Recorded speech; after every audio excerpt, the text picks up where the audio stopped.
What's going on, BookTube? Today we're doing July's wrap-up where I go over all the books I've read, and a couple things surprised me. Number one, I had like an existential crisis when I was reading the science fiction books this month, which if you are subscribed to my channel, you know, because I made a whole video where I went over what science fiction is, the difference between it and science fantasy, and it's because of the books I've read this month. The second thing is I read a lot of old books. I wasn't trying to make this a classic fantasy sci-fi month, but it ended up being that way. Like the books I read are from 1912, 1932, 1949, 1963, and 2017. So a lot of old books on there, and they were really good too. The very first book I read was Conan by Robert E. Howard, and it was a collection and it was on Audible. So I don't know how similar it is to the complete Chronicles of Conan, but this was the book that was from 1932.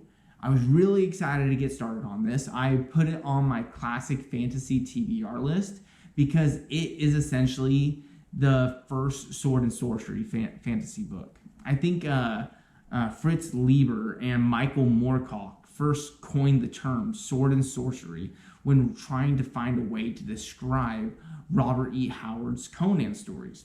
So I was really excited about this book. But I don't know if it's because I listened to it on audio or what it was. It just didn't do it for me. This audiobook actually started out with Cole and Solomon Kane. And my favorite story of the entire book was Cole of Atlantis. Like, it was my favorite story out of all of them. And when I heard the book, when I listened to that first story, I was really excited because I thought I was going to be listening to total masterpieces. But sadly, I was let down. The stories seemed very similar to each other. There wasn't a lot of character development or really character to the story at all. I felt the characters were very one-dimensional. One of the reasons why this was so disappointing was because I feel like Robert E. Howard's writing was very good. His writing was poetic. His battle scenes were great. And even the way he described the characters was good. I just didn't feel a connection to the characters or to the stories. And like I said, all the stories sounded very similar. I think this is a story that I want to read instead of listen to.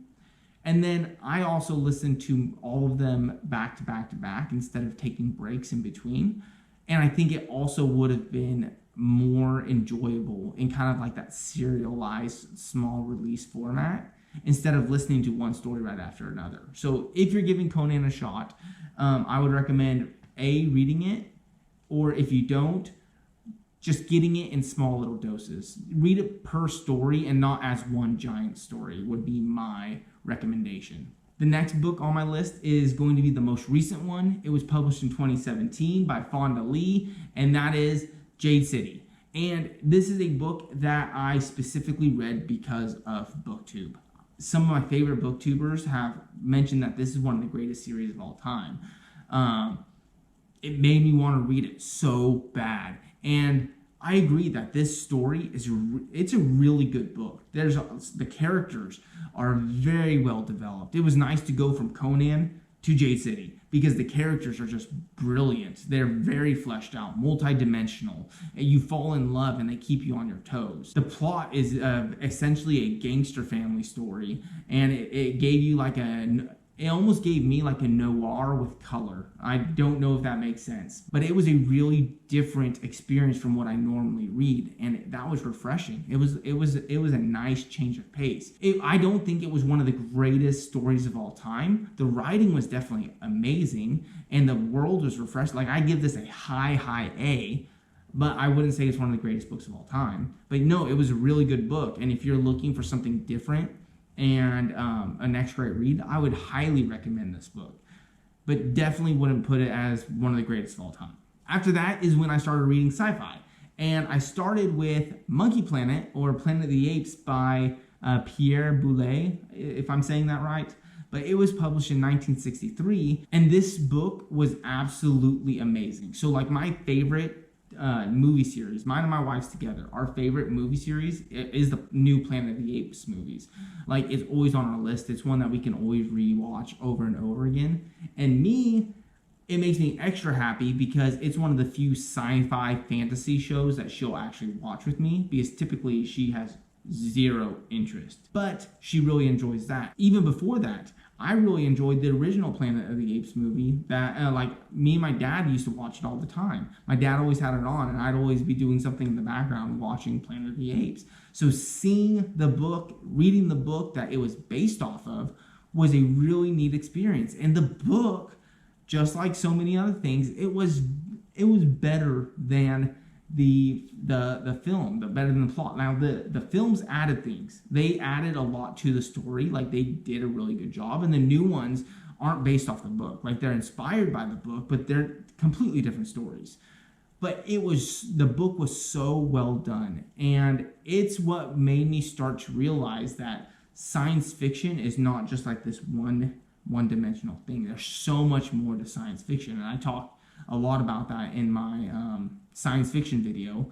But yeah, no, really good book, and it's free on Audible. Like, one of the reasons I listened to it is because it's a short listen. I think it was like 8 or 9 hours, and it was free. So I definitely picked that right up, and I don't regret it at all. Really great book, highly recommend. The next book on my list is one that I should have read by now, but haven't.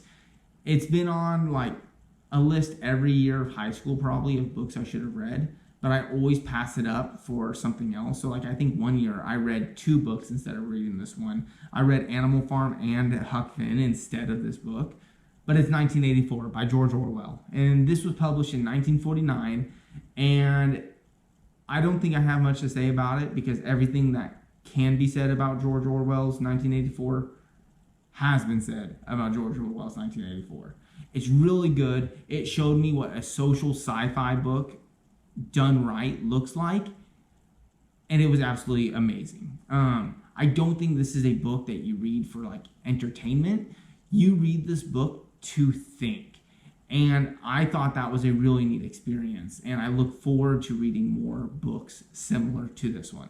All right, I only read one more book this month. It is the earliest book I read this month. It was published in 1912, and it is A Princess of Mars, a John Carter story by Edgar Rice Burroughs. And it was absolutely amazing. It was so cool. I'd never seen the movie because, like I said before, I don't watch movies until I've read the book. I don't know why. That's not always the circumstance. It's a circumstance if I have plans to read the book in the first place. So if I don't have any plans to read the book series, then I'll go ahead and watch the show. But if I have a plan to one day maybe possibly read the book series, I can't watch the show or movie until I read the book. I don't know why I'm like that. I just am. Anyways, this book was awesome. I want to contrast kind of like this character compared to like the Conan character, not because they're similar in any way. They're not. Besides the fact that they're very like set in their way, they're very one-dimensional. Like, I don't feel like there was a huge character development taking place in this story. John Carter is already who he is, and there's not a lot of character development. And I feel like that was similar in Conan. Conan is who he is. There's not a lot of development, and it's more, from what I saw, a plot-driven story. And whereas Conan for me was lacking, Princess of Mars was amazing. And maybe that's where the big difference is. Maybe it's not that neither really had character development to them, because I don't feel like they did. But Conan was a very one-dimensional character, whereas John Carter was kind of multifaceted. He had more than this one big personality showing through. He seemed like more of a real person to me than Conan did. And maybe that's the difference. I need to examine that and think about it more, because I don't know why one story worked so good and the other didn't for me. But in conclusion, this is another free book from Audible. I listened to this one because there's a complete set of John Carter stories that you can get, like a complete omnibus. And I wanted to sample if it was something I was going to spend a credit on. And it definitely is. Like, I'm going to pick this up. I don't know if it's going to be next month. Honestly, if I'm sticking with my goals for the beginning of the year, I probably shouldn't pick it up till next year, because I'm only trying to read one book in a series for the remainder of this year. And then I'll start finishing series next year. So that's going to be tough. But now I know it's there. I can get the rest of the stories for 1 credit. And yeah, so John Carter's a thumbs up, 2 thumbs up for me. Like, it was really good. And that concludes the month of July for me. Most of them were really, really, really good. Actually, all the books but Conan were amazing. I would highly recommend any of the books.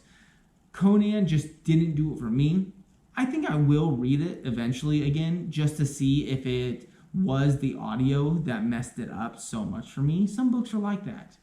But yeah, besides that, highly recommend any of these books, and 2 of them are free on Audible right now. So thank you guys for watching. Like I said, I post a video every Monday and Thursday, so make sure you like and subscribe to get notified when the next video drops.